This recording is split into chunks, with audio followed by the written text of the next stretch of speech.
Hello, everyone. It's your old friend Nick. Today, I bring you a story about Northeast spiritual medium, Fox Immortal Elder. Disclaimer: this story is adapted from real-life experiences. All characters and plots are fictional. Please believe in science, not superstition. This novel has been fully completed, with a total of 1.28 million words. If you like it, remember to subscribe and leave a request for more content. Chapter 1. My Mother Became a Medium. I'm Liu Jin, Yang Liu Jin. My story starts 10 years ago.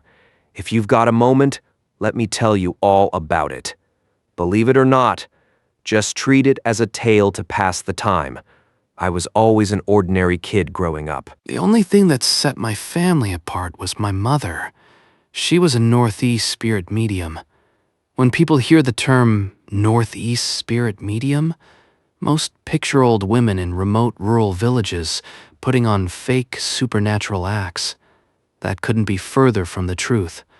We lived in a modern small city, not some backwater town, and my mom looked just like any regular middle-aged housewife. When I was 8 years old, my mom suddenly fell gravely ill. She had a high fever that lasted 3 days straight, and none of the hospital tests could find anything wrong. While she was semi-conscious, she rambled nonsense, screaming that something was tormenting her.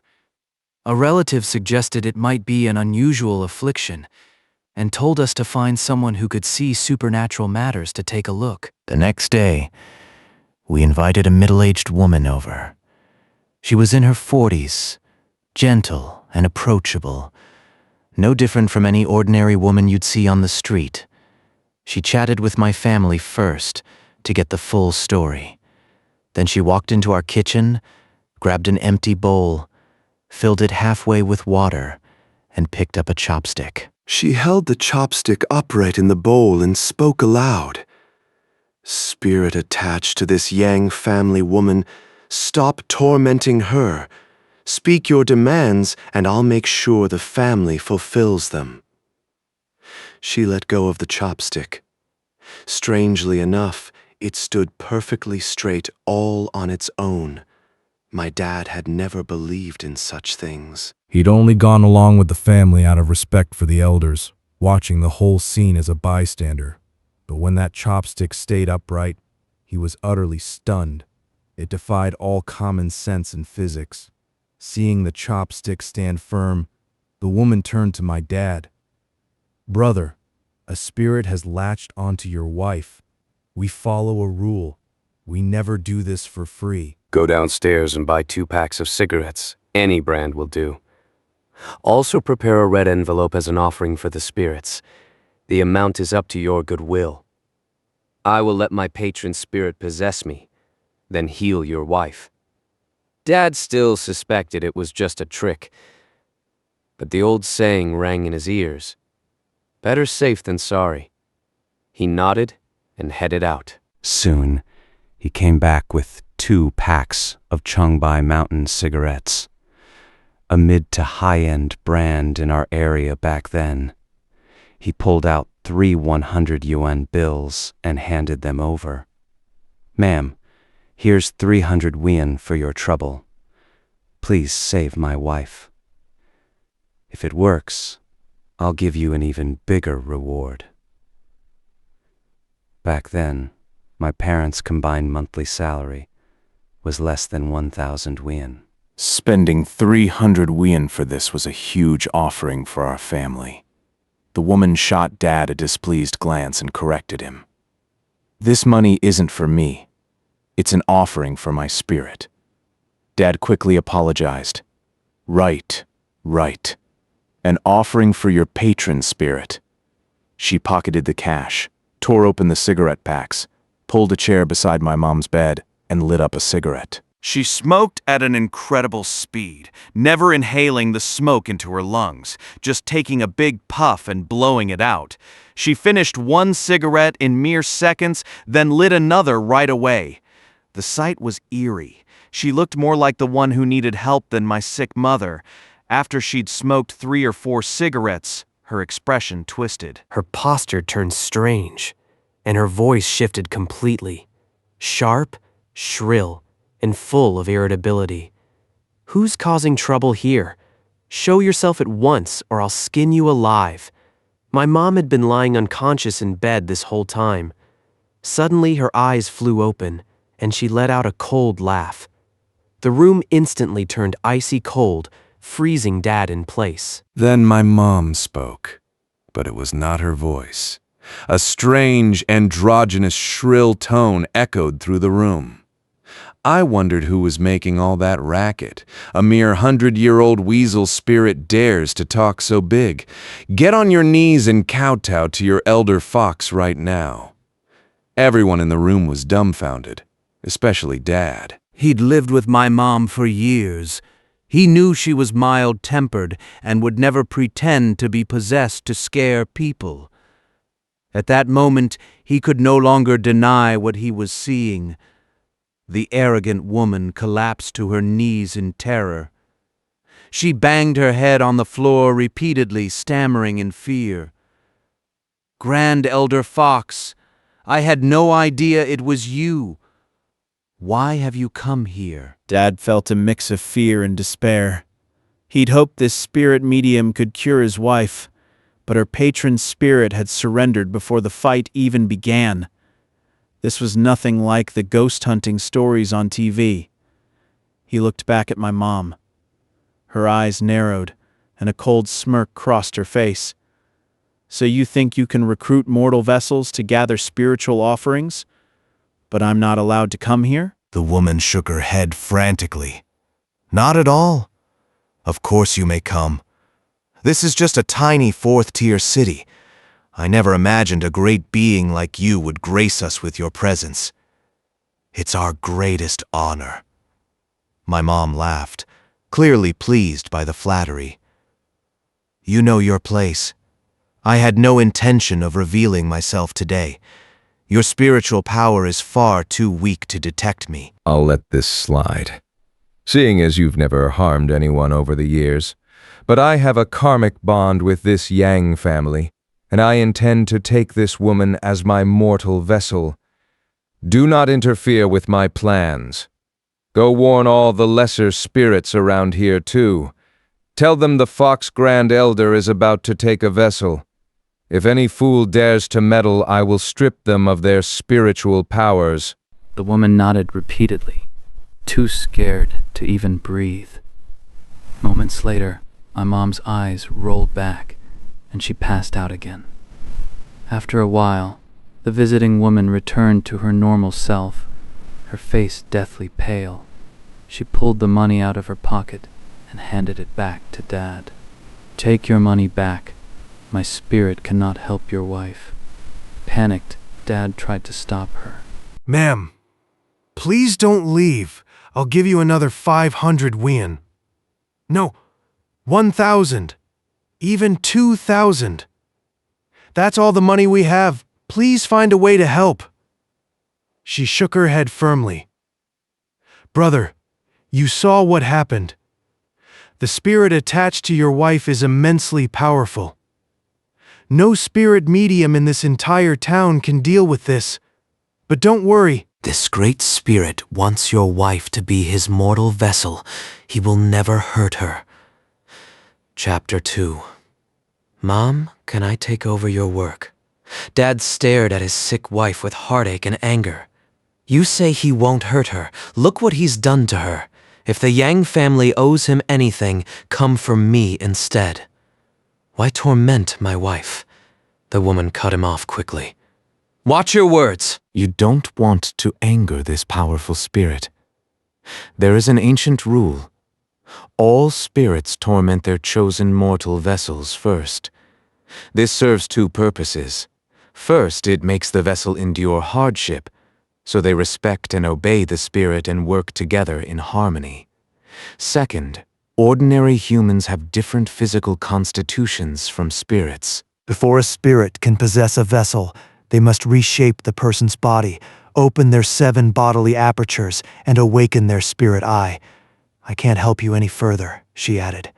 Just remember, your family's spirit will not take her life." With that, she hurried out the door. After she left, Dad asked countless relatives to find other people who could deal with supernatural matters. But everyone turned him down, saying this case was beyond their ability. He finally found a so-called master who practiced the I Ching. The man performed all kinds of rituals, but not only did my mom not get better, the master himself fell seriously ill afterward. With no one left to turn to, Dad had no choice but to take care of my mom day and night. 10 days later, my mom suddenly recovered. Dad was on his knees mopping the floor as usual. My mom was always a clean freak. She never used a mop, preferring to scrub the floor on her hands and knees with a rag. Our old apartment was only 50 to 60 square meters, but cleaning it this way took a lot of time. When Mom was healthy, Dad would always tease her for being too fussy about cleanliness. But after she fell ill, he took over the chore every single day. When my grandma asked why, Dad just smiled and said he didn't want Mom to scold him once she woke up. That day, as Dad clumsily mopped the floor, a big, burly Northeast man looking quite awkward on his knees, Mom suddenly sat up in bed. Her voice was hoarse as she spoke. "Gongzi, you've worked so hard these days." Dad froze on the spot. He'd long prepared himself for the possibility that she would never wake up. "Yanzi, are you all right?" He dropped the rag and rushed to the bedside. Mom nodded. "I'm fine now. It's all karmic fate. I made mistakes in the past, and now I must repay them. Gangzi, my spirit retinue is complete. All my spirit attendants have arrived." I have to become an official spirit medium now. Dad was terrified. He'd learned a thing or two about this trade over the past weeks. "Yanzi, I've heard being a spirit medium wears down your health, damages karmic merit, and even brings misfortune to your children. Can we not do this? Let's just honor the spirit as our household guardian instead." Mom looked serious. "Don't listen to gossip. This is our destined karmic bond. No one can go against fate. Besides, we use this gift to accumulate good karma and help people. We never do evil things for profit. How could this harm our family or descendants?" Seeing he could not change her mind, Dad gave in. He found experienced elders to help Mom set up her official spirit altar. Mom had 3 strict rules for her work. Rules she would never break, no matter who came asking. 1. I will not take cases that other spirit mediums can handle. 2. I will never take cases that would damage karmic virtue. 3. I will never help people who pray for a child. At first, no one came to seek her help since she was unknown. A week later, visitors started showing up one after another. Other mediums had sent them over, saying their problems could not be solved anywhere else. Our family's patron spirit was truly powerful. He could resolve cases and see truths that no one else could. Gradually, Mom became well known across Liaoyuan, and our family's life grew more comfortable. I heard all these stories from my aunt. She told every detail vividly, even mimicking everyone's tones and expressions. Sometimes I wondered how much of it was real, especially the parts about Dad's tender devotion. It just didn't fit his tough Northeast guy personality at all. When I was young, having a mother who was a spirit medium was really tough. At school, we often had to write essays titled, "My Mother." All my classmates wrote about doctors, teachers, and civil servants, while I had no idea what to write. Every time I handed in my paper, I was filled with utter embarrassment. One classmate whose mom was a street cleaner even won an award for his essay. I was so jealous, wishing my mom had a normal, respectable job like his. Eventually, everyone at school found out about my mom. They looked at me with a mix of fear and disdain, which hurt my teenage pride deeply. I begged Mom many times to send the spirits away so we could live a normal life, but she always said sternly, "These spirits protect our family. They are our family. Would you ever turn your own family away?" And then she'd give me a good spanking. I had no choice but to grow up enduring strange stares and isolation. As time passed, I got used to it. When I failed the college entrance exam, I even started to think this line of work wasn't so bad after all. For one thing, the pay was really good. Call me short-sighted, but that was the truth. Mom always said I had an ordinary fate. I would never hold an official government position, never strike it rich in business, and would spend my whole life working regular jobs. To make matters worse, my eyes had been acting up for years. A dark blur would cloud my vision now and then. Dad took me to every hospital, but all examinations came back normal. The doctors finally labeled it a psychological issue and sent us home. My worsening eyesight dragged my grades down to rock bottom. Unsurprisingly, I failed the college entrance exam completely. Dad yelled at me for hours, then told me to go out and find a job. Without a college diploma, decent jobs were hard to come by.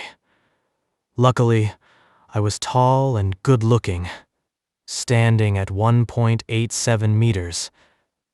I cut a handsome figure. I landed a job as a server at a hotel.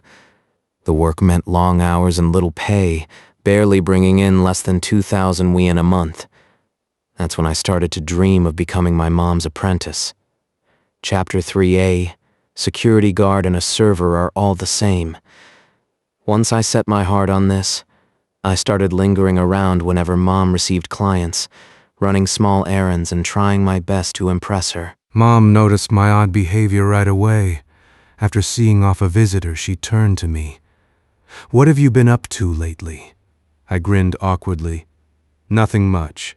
I'm all grown up now. I want to help you and Dad out." Mom rolled her eyes. "Cut the act. I'm not elderly. I'm only in my 40s. I don't need your help. Go to your job and stay out of trouble." I refused to give up. Working here is still work. I'm just a server at the hotel anyway. I'd rather work alongside you. We'd get along great. I know exactly what you're scheming, Mom snapped. You will never get into this line of work. Now get out there and do your job. I slouched down on the sofa, dejected. I don't have a college degree. All I can do is wait tables and run errands for other people. Mom was about to lose her temper, but Dad stepped forward first and kicked my leg lightly. "Look at you moping!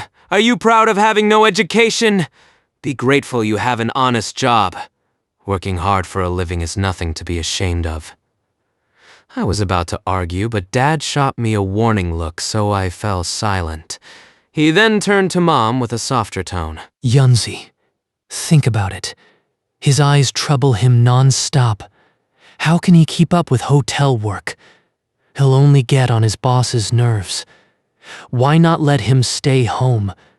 We have more than enough food for one extra mouth. My face burned with embarrassment, but Mom's expression softened. For all her harsh words, she had a kind heart, and she worried about me too. She sighed heavily. It's not that I won't let you stay. To work with spirits, you need a natural, spiritual connection. Your birth chart clashes with our patron's spirit. Drop this idea forever. It's fine. I'll just be your helper. I won't interfere with anything spiritual, I pleaded. I said your fates clash. Why are you so stubborn? Mom raised her voice angrily. If you keep obsessing over this trade, you'll regret it. I didn't dare say another word after seeing her anger, and left the house feeling utterly defeated. Like any young man, I'd hoped to make something of myself, but I was just mediocre. It seemed I was doomed to live a dull, meaningless life forever. Before I knew it, I'd walked to my workplace, Junyue Hotel. Liaoyuan was a tiny fourth-tier city, and Junwei was its only 4-star hotel. Only the wealthy locals could afford to dine or stay here. The hotel was split into a catering department, guest rooms, and a spa center, and I worked in catering. The hotel had strict hiring standards. I had no formal education, but my good looks and height got me the job. This was the best work I could find, so I cherished it. Today I was on greeting duty at the entrance. The hotel always picked the best-looking staff for this role, so I'd always felt a little proud standing there. Suddenly, a female voice called out in surprise, "Liu Jin! Look everyone! It's really Liu Jin!" I looked over and wanted to vanish on the spot. It was Li Zimu, an old high school classmate, with a group of our former classmates. Li Zimu shouted loudly, "Is that really you, Liu Jin? What are you doing here?" "I'm at work," I replied. "Aren't all of you still in college?" She looked down on me with a sneer. "We're on summer break, so we're back in Liaoyuan. Zhang Yang organized a class reunion today, so we came here for dinner." I nodded, then saw Zhang Yang step out of an Audi car. Next to him stood another familiar face, Wang Feifei's. Li Zimu had never been one to mind her own business. She yelled across the entrance, "Zhang Yang, Wang Feifei, look, it's Liu Jin. He's working as a security guard here." My face burned bright red. I wanted to correct her and say I was a server, not a guard, but what was the difference? To these college students, all service jobs were the same lowly work. I could ignore the rest of them, but not Wang Feifei. She'd been my secret crush back in high school. I knew I could never be good enough for her, but she meant more to me than anyone else. Wang Feifei stared at me in shock. Zhang Yang walked over hand in hand with her, clearly showing off their relationship. She did not pull her hand away. Zhang Yang wore a mocking smile. "Old classmate, fancy seeing you here. Come join us, my treat today." My heart sank. I stared coldly. "No thanks. I'm on duty." Li Zimu kept her loud, obnoxious tone.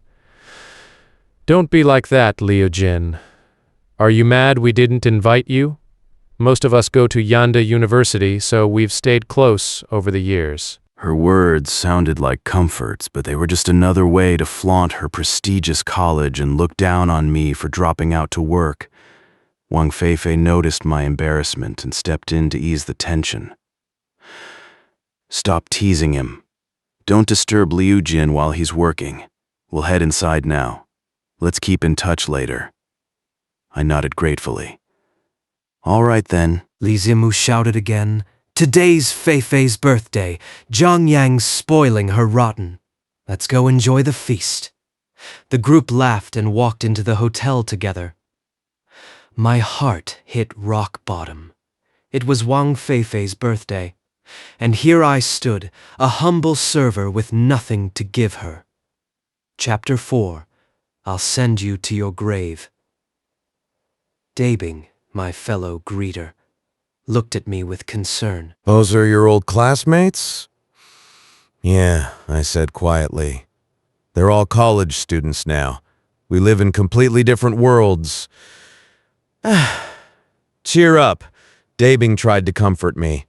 "Life changes fast. One day you'll prove all these snobs wrong." I let out a bitter laugh. I didn't believe a word of it. It seemed my life would always be this ordinary and unremarkable. 20 minutes later, Xiaohua came running out of the hotel in a panic. "Hurry, Liu Jin! Something terrible has happened," Dabbing frowned. "What's going on? Calm down." Xiaohua ignored him and grabbed my arm. "Sister Mei stood up for you and argued with your classmates. Now they're demanding the manager fire her. She has a sick family and a younger brother to support. She can't lose this job." "Please, go talk to them."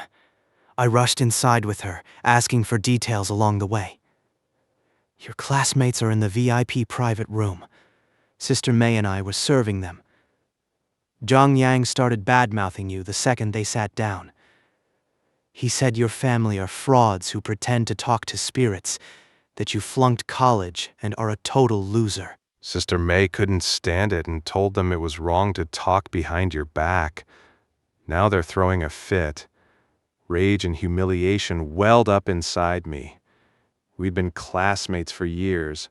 I knew they looked down on me, but talking trash behind someone's back was cowardly. I pushed open the private room door, my emotions frayed to the breaking point. The hotel manager was berating Sister May harshly. How rude can you be? Apologize to Mr. Zhang at once. His father is one of our most important clients. Sister May's eyes were swollen from crying. They're the ones being rude, talking about people behind their backs. The manager cut her off sharply. Enough excuses. You had no right to eavesdrop on our guests. Apologize now, or pack your things and leave. Tears filled her eyes. She knew she could not afford to lose this job. She choked out a quiet apology. My throat tightened. In this world, money and status made you untouchable, while the poor and ordinary had to bow their heads and endure everything. Zhang Yang smirked when he saw me. An apology isn't enough. This girl tried to stir up trouble between old classmates. How can we trust your staff now? The manager rushed to smooth things over. Please forgive her, sir. She's just inexperienced. Don't let this ruin your mood. Then Zhang Yang spoke again, feigning kindness. Since Liu Jin is an old friend of mine, I'll let this go, but give him 2 hours off work to join our reunion. The manager glanced at me. He knew I was on duty, but he prioritized pleasing his wealthy guest. You heard him, Liu Jin. Take 2 hours off and join your friends. I was burning with anger and shame. I'm still on shift. I can't leave. I just approved your leave, the manager snapped. Then if I'm off the clock, I'm going home, I replied coldly. The manager's face turned red with frustration. Zhang Yang seized the chance to push further. See how he acts? This is exactly the trouble this server caused. I think she needs to be fired for good, or no one will dare come to your hotel again. The manager lost his patience. Make your choice, Liu Jin. Either stay and keep our guest company, or Zhao Mei loses her job. A raging fire blazed in my chest. I was nothing but an ant beneath their feet. But even the smallest ant deserved dignity. Even the lowest soul deserved to be heard. I sank into a seat across from my mocking classmates, feeling sick to my stomach. The manager left quickly, and Sister May shot me a worried look before following him out. Wang Feifei tried to lighten the awkward mood. Everyone had a little too much to drink earlier, Liu Jin. Don't take their words to heart. It's my birthday today. Let's just enjoy the party. Li Zimu's eyes glinted with mischief. It's Feifei's birthday. Aren't you going to get her a gift?